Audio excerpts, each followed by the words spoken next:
A dead body in the middle of the Utah desert strikes up an investigation. Scully's asked to come consult the local PD about curious evidence, leaving Doggett behind. When she disappears, it's up to Doggett to track the evidence down and save his partner. This is not happening. So the coyote is after you in this one, I think. It is. Coyote. The coyote. It's an interesting name for the episode, huh? It's a weird one. I don't really understand it as a title. Yeah, I'm not 100% sure other than the group of people are considered Roadrunners because they go searching for victims. But it still doesn't make sense to me. I'm just piecing it together. Yeah, we have plenty of Roadrunners in this country. Okay. Buses full of crazed religious people. Fair. So we are talking about episode 4 of season 8, Roadrunners, written by Vince Gilligan. So, so far, that's the only complaint I've got, is the title. It's probably going to be one of the only complaints I will have in the episode, as I think about it. Directed by Rod Hardy, who is going to direct Salvage and Vienna in season 8. He is a interesting fellow.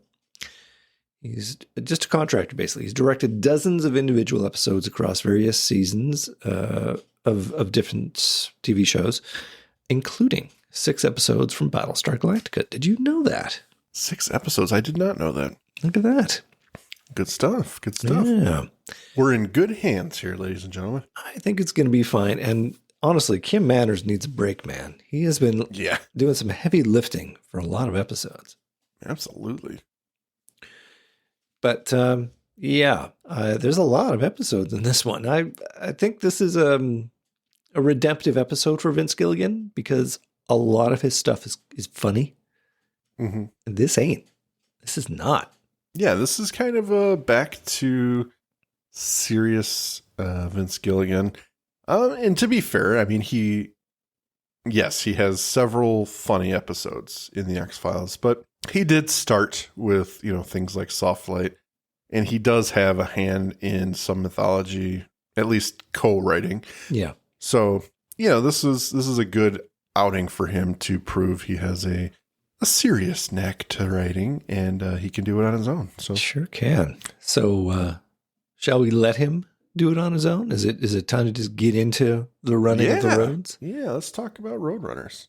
Right. It's nighttime in the middle of nowhere by the side of the road. The camera tracks down a sign swinging lazily in the breeze next to a phone booth. We settle on our traveler's bag, the legend telling us we are in the Sevier Desert of Juab County, Utah, 12:36 a.m. A man takes a container of pills from his bag and swallows one, throwing on his headphones as he goes over to the phone and waits. Then, in the distance, a bus trundles into view. The man, seeing his ride, quickly collects his bags and tries to weigh the bus down. However, the woman driving the bus drives on past, but seemingly relents to stop and pick him up. The man goes inside and berates the driver for nearly missing him. Finding a seat, the man gets comfortable with his tunes and waits. Down the aisle, we see an odd fellow take a look at the man. Soon enough, the bus stops again, and everyone disembarks, to the man's confusion. Why are they stopping? Where are they going? The strange man, now walking uncomfortably with crutches, is helped by another man as the crowd walks to a nearby field. No one speaks. No one will tell the man what's going on. The strange man looks over at the hitchhiker as the bus driver walks up to him. Then, with a friendly nonchalance, she smashes the strange man on the head with a rock, to the hitchhiker's horror. More people join in on the smashing, and as the hitchhiker backs away, he's quickly surrounded by the crowd, and he screams as we fade to black. That's an opening. That, sir, is a freaky-ass opening. Yeah. Not to mention just the setting in general. You are in the middle of nowhere catching a bus. You're not even sure it's going to be there. And then you, seemingly normal, you put your headphones on. You're like, this is just going to be 8 hours of whatever I got in my Walkman. Yeah. And then it takes that kind of turn. That's terrifying. Should have stayed on the bus, man. Great opener. Yeah. And I'm intrigued to see where this goes. As am I. We come back on the camera tracking over the desert floor as Agent Scully examines the footprints of a crime scene, taking pictures with her nifty new... Oh my God, I just got it. Okay. Scully, when she makes the call to dog, it pans down from the Roadrunners sign. So maybe... the sign literally says Roadrunners? It says Roadrunners, like it's like a gas station or something. Hold on. I'm sorry. I don't mean to shit all over your... No. It's a useful break. I appreciate it, I suppose. I mean, it's still a choice to name it that. Custom Roadrunner gas. I don't... It's the same sign above the phone booth there, but you get a close-up of it when she comes in. Okay, I guess I got to look at it now, because I don't remember this. Oh, yeah, there he's getting out of the bus. Oh, it's Roadrunners. There it is. Okay. So he never had a title. What's the name of the gas station? I call it that. Fumbling about in all directions. I guess Roadrunners. That'll be the name of it. Sure. Ladies and gentlemen, you come here for attention to detail. You have found it. All right. You have found it. Two people who couldn't place the title of the episode just figured it out. So. Well, I'm glad you did because I was confused. So, Mike, we come back on the camera, tracking over the desert floor as Scully examines the footprints of the crime scene, taking pictures with her nifty new Nikon Coolpix digital camera. Mm-hmm. She finds a rock with some goo on it and takes a sample. The camera shows us she's all on her own, and there's no service on her Nokia cell phone. Soon enough, she's on the phone at the phone booth, seen in the pre-credit sequence, beneath the sign, which reads Roadrunners gas station or something or other. Custom something. She's making a call to John Doggett. John Doggett. Hey, it's Scully. Good morning. Good afternoon. I'm trying to reach you. Well, actually, I'm out of town. I'm north of Sugarville, Utah, roughly. Utah? What are you doing there? The local coroner wants a consultation on a murder victim, a man who was found beaten to death in the desert. Apparently, his corpse shows some anomalous characteristics. Anomalous? How? From what they're telling me, he is a 22-year-old backpacker who was last seen by his family about 6 months ago in perfect health. However, his body is now showing advanced signs of osteoporosis, arthritis, and kyphosis of the vertebrae. In other words, he's got a spine of a 90-year-old woman. Sounds anomalous, all right. You didn't need me to tag along? Well, it was just a simple consultation, and he called me over the weekend, and I figured I wasn't going to bother you. Well, if there's anything I can do from here. Well, actually, there might be, if you don't mind. Somewhere in our files, there is an unsolved murder case. Unfortunately, I don't remember any of the particulars, like where or when it took place, but I do remember that there were some glycoproteins found at the crime scene. Glycoproteins? Yeah, mucus, but it was unable to be identified. And seeing as how you recently read through all of our files, I thought maybe it would ring a bell with you. Well, I don't have a great memory for mucus. Well, a bus, the same from the pre-credit sequence, drives past. Scully ends her call and looks as the bus drives away, turning left onto a side road. So, I love the way he says mucus. Don't got a good mind for mucus. Just mucus. I feel bad for Doggett. I do. You can see it in his eyes. You left me behind. There is a pause. There is this delightful pause where she says, I called me over the weekend and I figured I wasn't going to bother you. Well, if there's anything I can do from here, you can just go find yourself. Sure, I'll just be here. You're there. I'm here. But maybe he's okay with that because it's Utah. Yeah. It makes his day easier. He can just sit back and read some files. That's right. I'm going to go hang out with my friends, the ones that were That curious. is the best job. I mean, I can't really complain if I was Doggett because, some people, like, when they go to work, they need to be 100% busy all the time. Mm-hmm. He gets to kick back and maybe look over some files to try and find a very specific thing.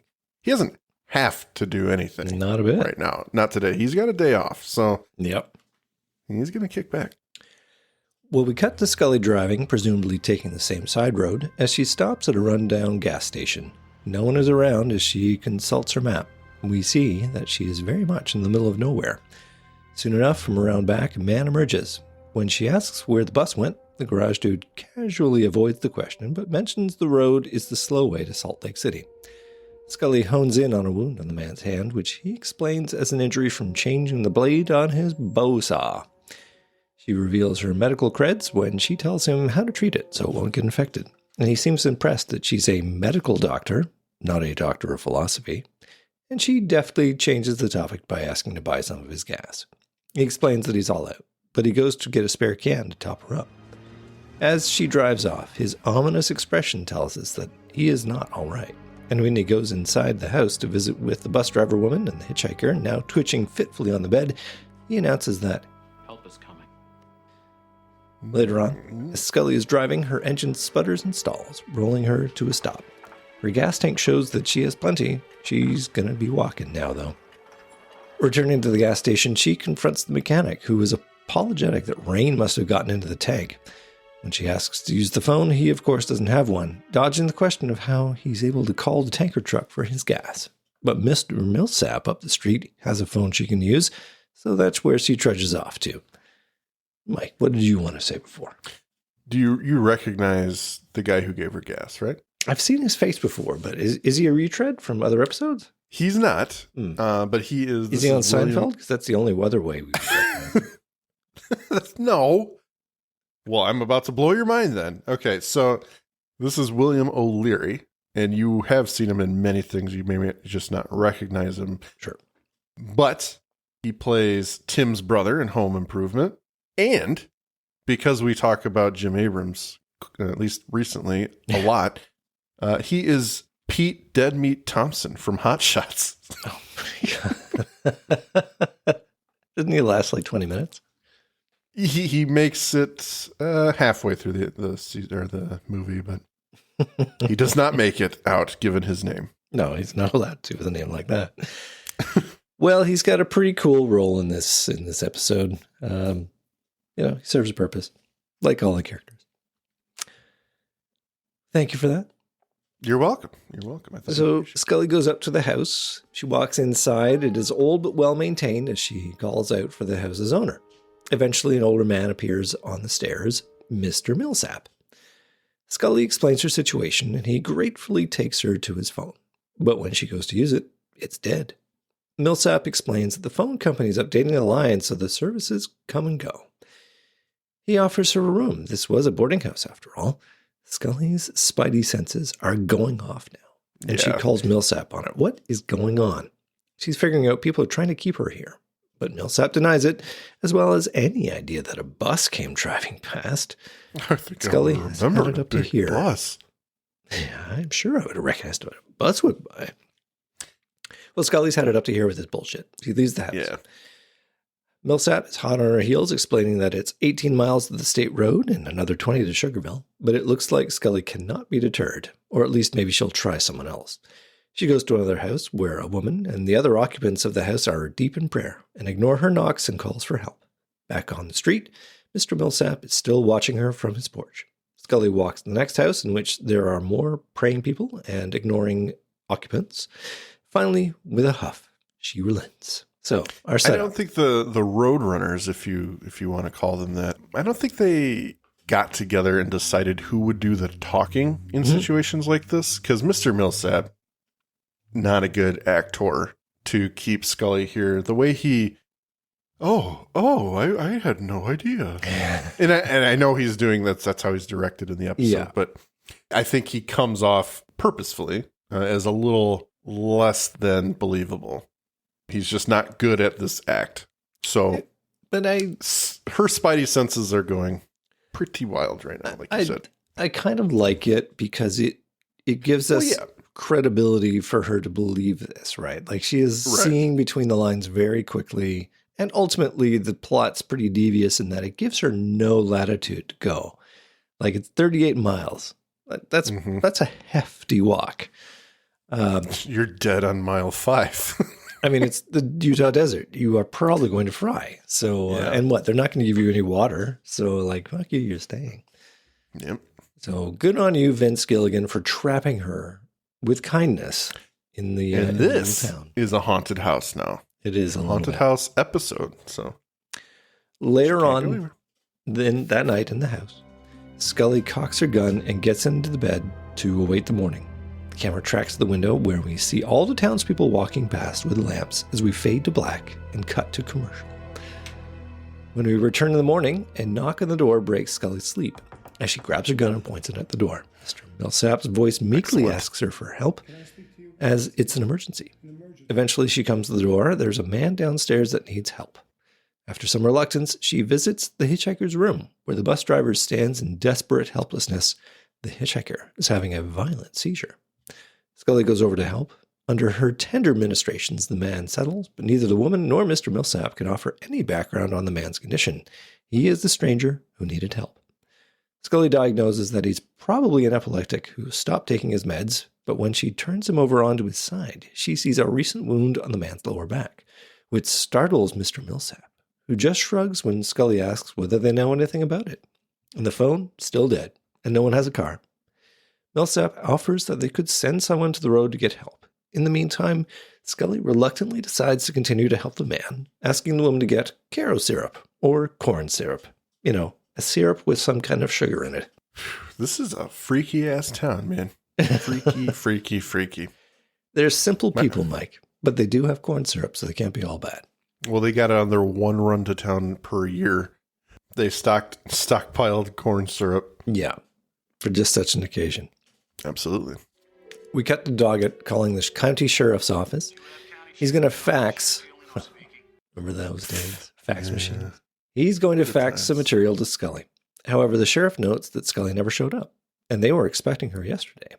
Doggett relates that Scully called her yesterday somewhere north of Sugarville. Then he asks the sheriff if he could send someone out to look for her, please and thank you. Then Doggett calls another number, asking for Mike. He asks for Danny. Danny. He's back. We haven't heard hide nor hair of Danny for over 3 seasons. Yeah, it's been a while, man. Mulder used to call Danny all the time through the first 4 seasons, but then that dropped off. And after this episode, we're never going to hear Danny's name intoned again. Poor Danny. Yeah. Poor Danny. Apparently Frank Spotnitz wanted to use him for another episode in this season, but they had to cut it for time. I just want to comment on Scully's, not paranoia, because she's spot on, but the fact that she draws her gun every time someone knocks at her door.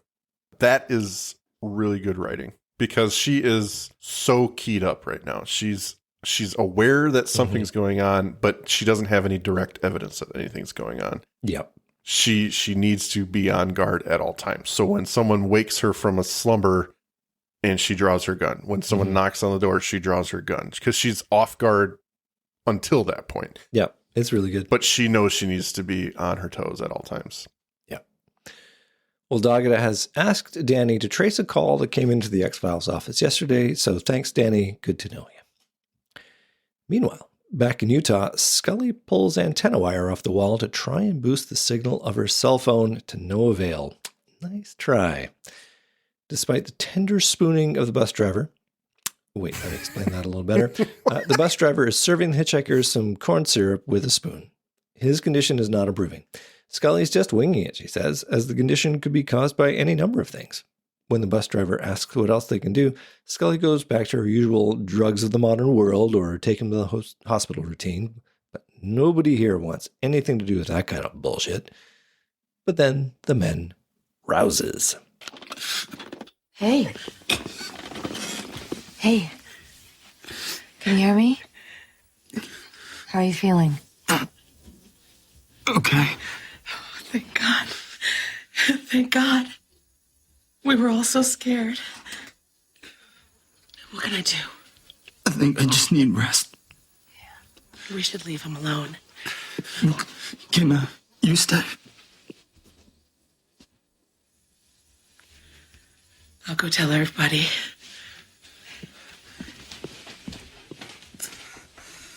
Are you a doctor? Yes, I am. Thank you for helping me. Well, I'm not sure if I've actually done anything. In fact, I don't even know what's going on with you right now. Do you know what your name is? You don't remember, do you? How about how you got here?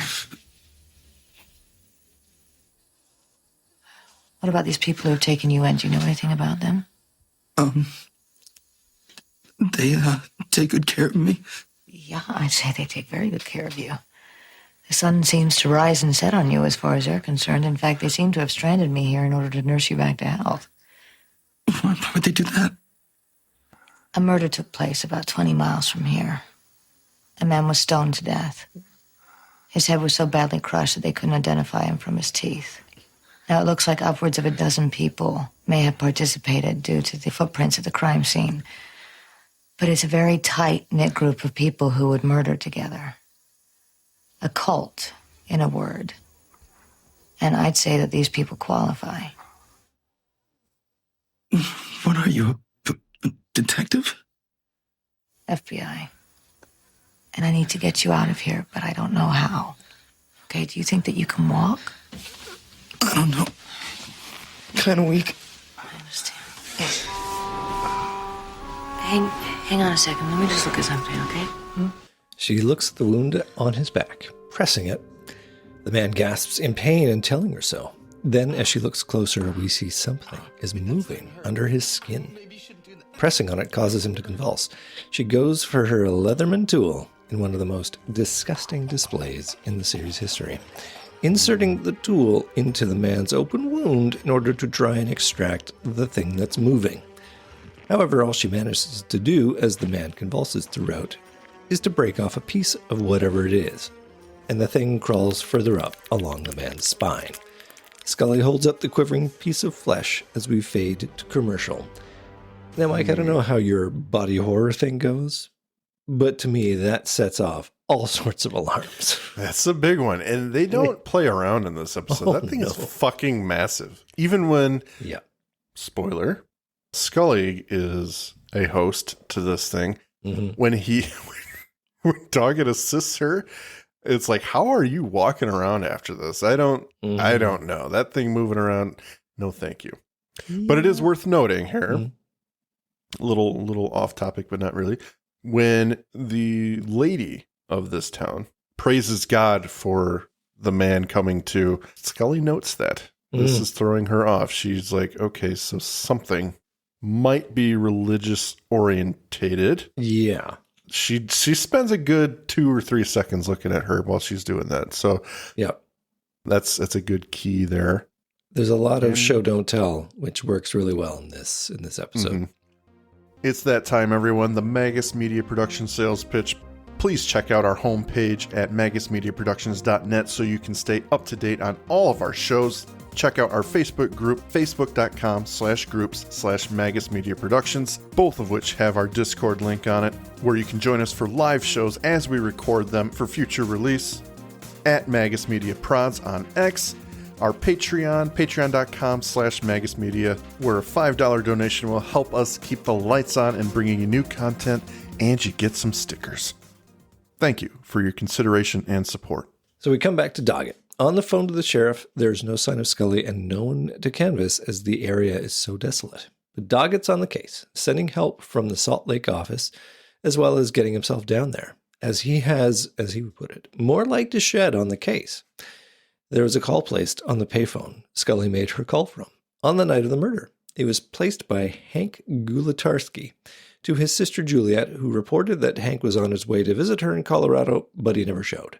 We see a missing persons printout of Hank. It is, of course, the hitchhiker with a gross thing going up his back.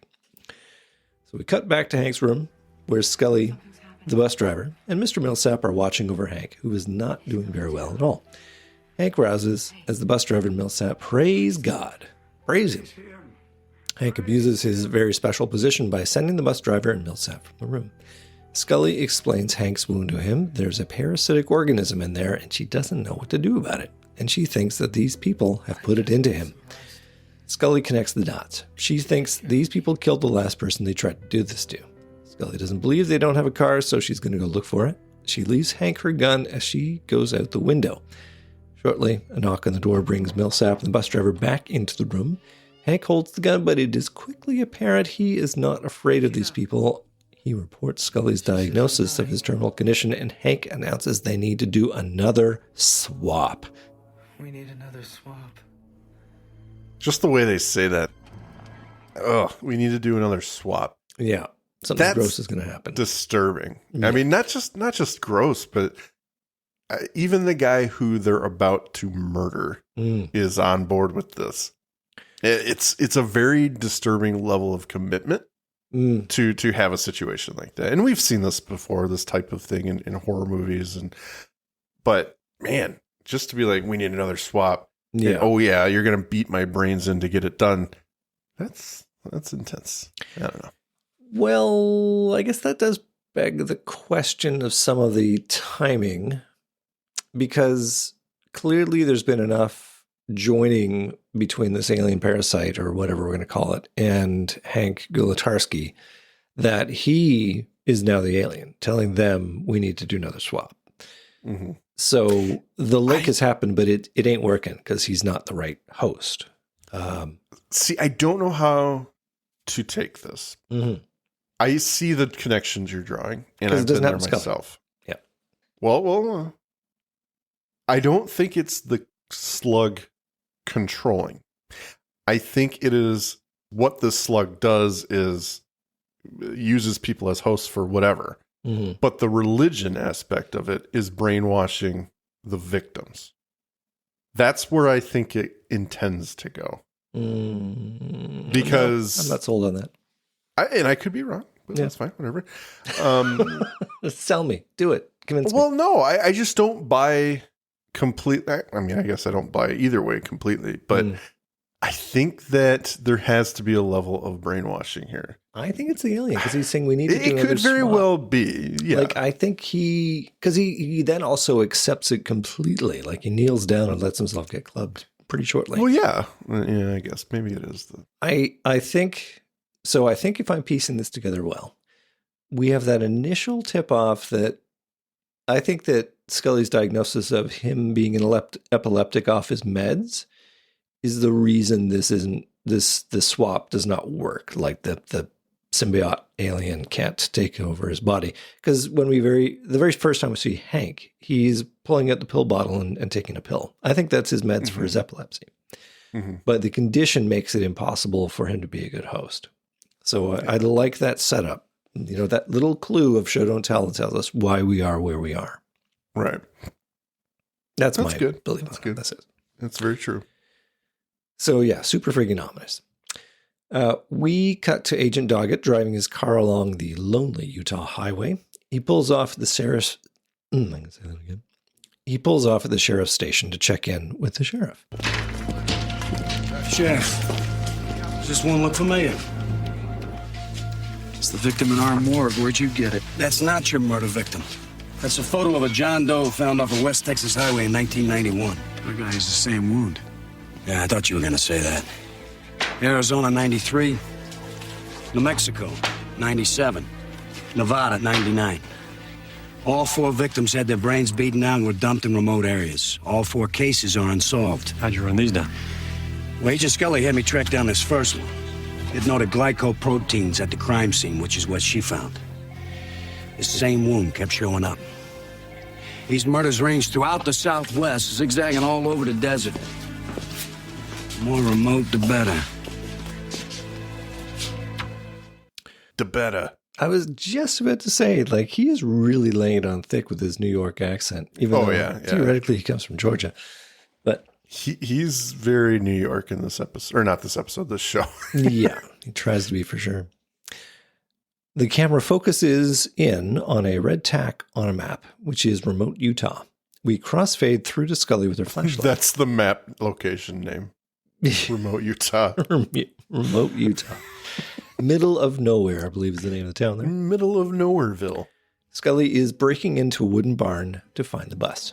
And as she stealthily moves around, she finds it. It's the bus. We see a door open in the distance behind her. Hank is now walking towards her, aided by a crutch. Behind him, Mr. Millsap and the other members of his congregation follow. The penny drops for Scully. He had her convinced. Hank does not look like he has much longer. Outside the barn, lights and movement. She's surrounded. She tries to make a break for it, but she is restrained.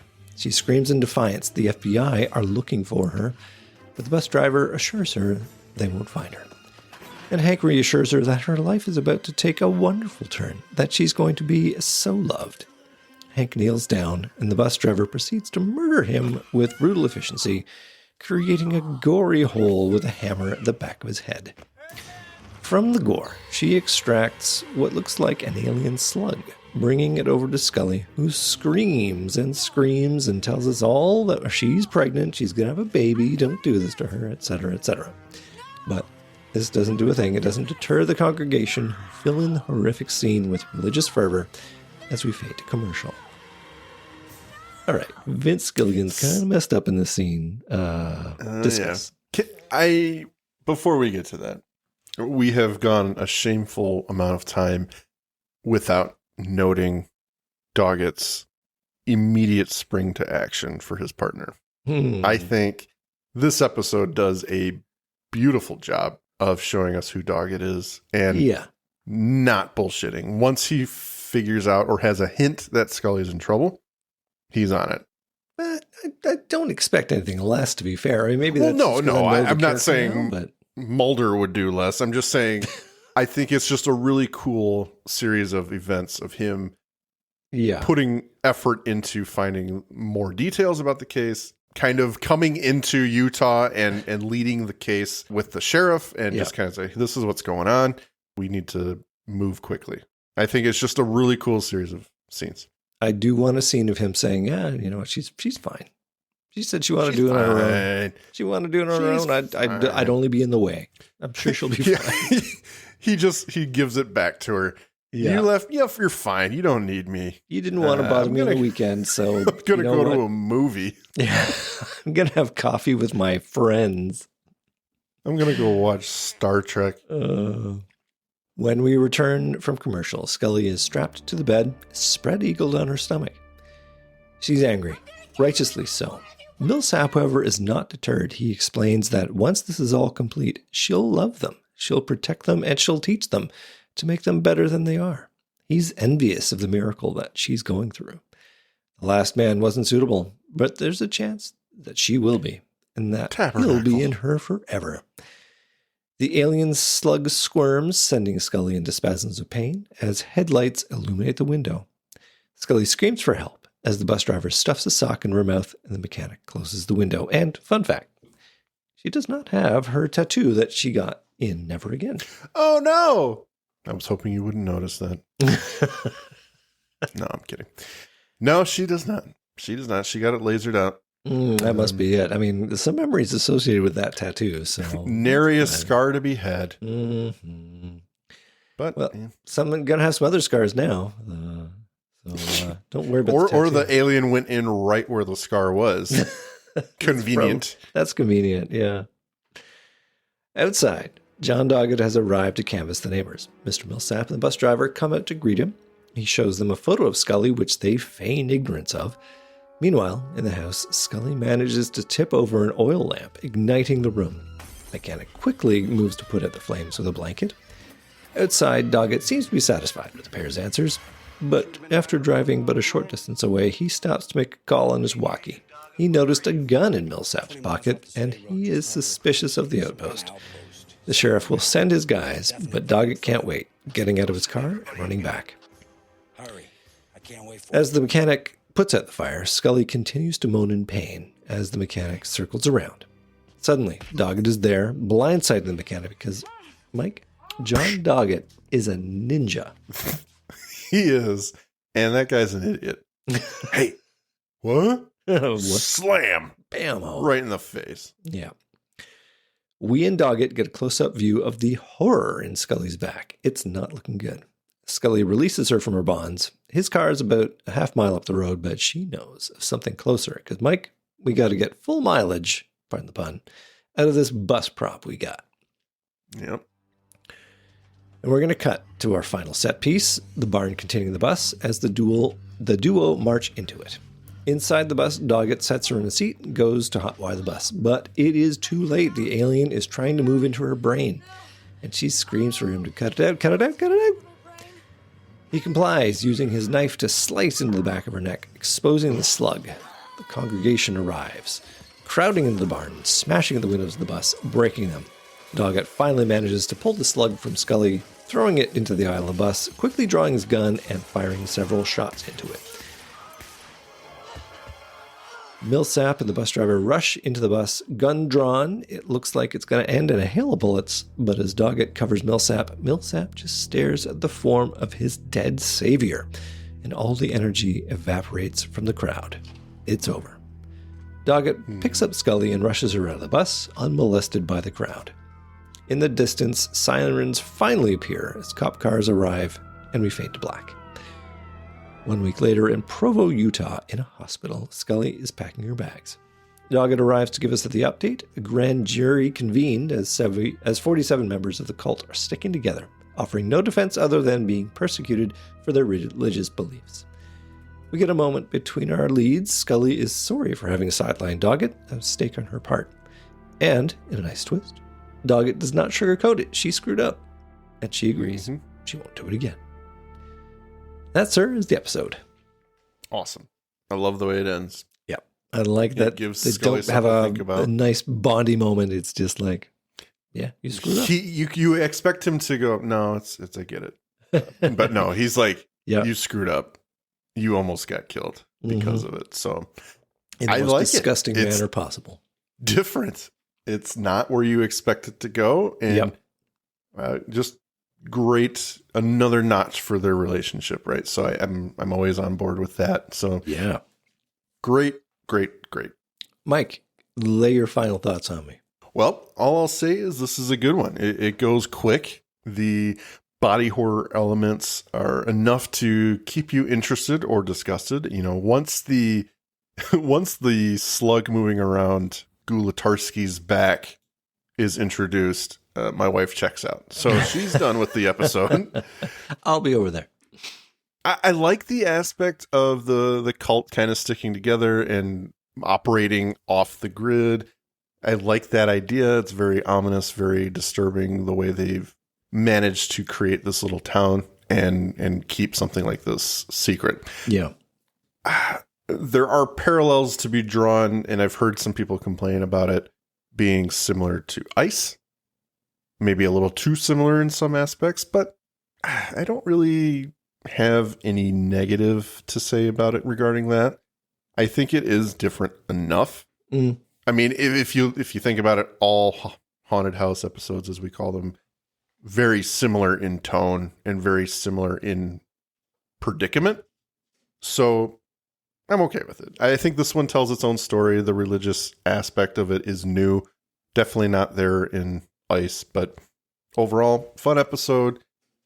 Helps Scully and Doggett's relationship. Again, the scenes with Doggett kind of taking action and springing to the front of the investigation. Very cool.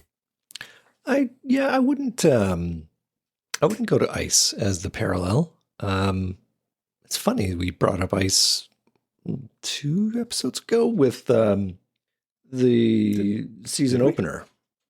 There was a little bit of, you can't trust who's who in this. That was the underlying theme in Ice, and it was rehashed a bit in Without. Mm-hmm. I don't see that as much here. If anything, all I see is like the parasite angle. Like, how does the parasite get in you? And that maybe is a bit of a retread, but not like it's very different. And the reason behind it is super different. Like, you understand why, which is what's missing from Ice. As with every episode about a parasite. I mean, what's happening. You just don't know exactly the methods and what its goals are or that kind of thing. And perhaps it doesn't need anything. I mean, the slug is, to me, for whatever reason, a symbol of the second coming of Christ or something. That's what they choose to believe. Yeah. I'm still on the fence as to whether or not the alien slug controls its victims. I'm sure it does on some level, but I don't think Vince Gilligan is flawed enough as a writer to abandon that when it's in Scully. Like, she shows no signs of being controlled. But I think though that what we're meant to take from the dramatic cutting into her from John Doggett at the end is that once it starts to go for the brain, then that's it. It's going to start absorbing a personality. And that I maybe just thought she happened was to... tired of having this thing inside of her. Well, there's that. I'm done with this shit. Yeah. For the love of God. Yeah. I just want to say, it is a clever story. Very slowly layered. It's got a nice twist and a few good turns. You'll notice there have been a lack of complaints on my end, other than the title. I do have one, though. And I think this is going to maybe allow us to pad out this episode beyond 40 minutes. Because Vince Gilligan, that's the curse of doing a Vince Gilligan episode, is that it tends to be pretty short on our end. Because it's so great. How great is it? Let's talk about how great it is. I don't think we've done that. No. But yeah. So here's the complaint I have. Why did they need an outsider to host this alien parasite second coming? I mean, they are a cult of 47. If they choose one of their own, it just unravels at that point. You can't turn your back on your flock. Fuck it. I mean, they have a strict set of morals, Andrew. They're probably the ideal purified hosts for the slug rather than some dirty random outsider. Yeah, maybe. But they're not one of them, so they can't, it's okay to sacrifice them. I don't know. I mean, perhaps you are correct. That to me is the only, and I obviously have to do a little bit of thinking outside the box to get to that point, because it's like, it's fine the way it is, but really, if they just can plug the thing into one of the 47 people they've got to, and guess what? They'd all die for the chance, because even Millsap says I'm so envious of you. Then I don't understand why they don't Jim over there. He says he's ready to do it. Okay. Okay. In that respect, maybe I'll give it to you that the alien does control the victim. Maybe it has convinced them they're not suitable, so it has something, or it has people to worship it, or to get him to where he wants to go. Yeah. So if he makes his way through the flock, then he's kind of screwed. So maybe he went through a couple and then he decided we need outsiders. Otherwise, I'm not going to have anyone to move me around. Yeah, I mean, that's just playing into what you're saying. I think you make the cult smaller then. You make it 8 people, enough that you can overpower our agents, but not so many that there's clearly a choice. You could easily take one of these people and you'd be fine. Right. And they would love it. And frankly, it would not be hard to expand your members, if it's you got a good thing going here. And, maybe Hank was a new one to the flock. And I don't know. I feel like that's the one weak spot in the episode. Otherwise, it's very nice character development for Doggett and Scully. We got a nice layer of cement to their growing partnership. Mm-hmm. I mean, if we forgot that Scully was pregnant, we're hit over the head with it a whole bunch in this episode. So thank you. And Mike, we're going to get 3 more Vince Gilligan scripts in season 9 and the entire Lone Gunman series. So there's lots more Vince Gilligan to look forward to. Yeah. Good stuff. Good stuff. Yeah. Well, I'm satisfied with the episode. I think we did a good job. I think yes, in episode reviews, we are A++. Yeah. Plus. Good stuff. Yeah. All right, Andrew. If Mike, you have anything. No. Oh, wait, no, it's my turn. It's your turn. Don't you know how this works? I'm sorry. It's been 8 years. No. Well, Mike, ladies and gentlemen, if you find... I'm sorry, you should introduce it. I'm sorry. I'm taking it away from you. You go ahead. Mike, I think this was a perfect episode, but it can only be made slightly more perfect if you were to give us some final words to send us off. Words of warning, Andrew. If you ever find yourself hitchhiking on a bus in the middle of nowhere, keep a close eye on the people around you, because they might be crazy religious people worshiping some alien slug. Thank you for listening to today's episode. If you liked what you heard, please rate and review on your podcast app of choice. Andrew and I would be eternally grateful to you fine people for helping us expand and get the word out. Also, we've got a killer group on Facebook. Feel free to join in on the discussion at facebook.com/groups/thisisnothappeningpod and become an official member of the syndicate. We do polls and we have questions for every episode to give you guys the opportunity to chime in and possibly let your voice be heard on our recordings. And please join us on our new Twitter at tinhxfilespod, no dash, to stay up to date on everything, moment to moment. Thank you, and remember, don't stop swimming.